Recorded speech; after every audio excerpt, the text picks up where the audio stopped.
বিদেশি শব্দ। বাংলা ভাষায় আগত বিদেশি শব্দগুলো বিদেশি শব্দ হিসেবে পরিচিত।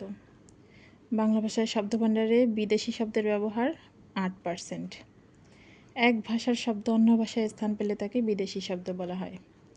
বিদেশি শব্দগুলোর মধ্যে সবচেয়ে ফার্সি ভাষা থেকে এসেছে বেশি শব্দ। নিচে আমরা কিছু আরবি শব্দ আমরা জেনে নেব।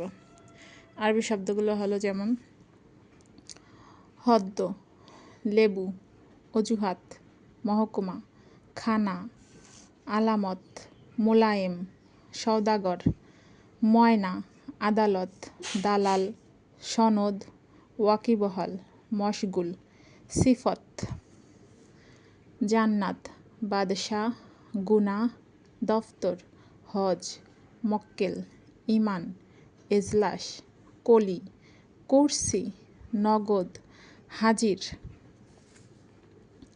বেহেস্ত, তাকলিফ, তুফান, কবর, কৈফিয়ত, মামলা, রায়, লোকসান, তেজারত, হরফ, কেচ্ছা, শরীফ, হাওয়া, জানাজা, কলম, আল্লাহ, ইমান, কোরবানি, ছবি, তুফান, তারিখ, মুসাফির, উকিল, বকলম, হাকিম, তহবিল, কবুল, আমল, হালাল, খবর, আজব, মশকরা, তবলা, দাওয়াত, বাকি, সবগুলোই আরবি শব্দ।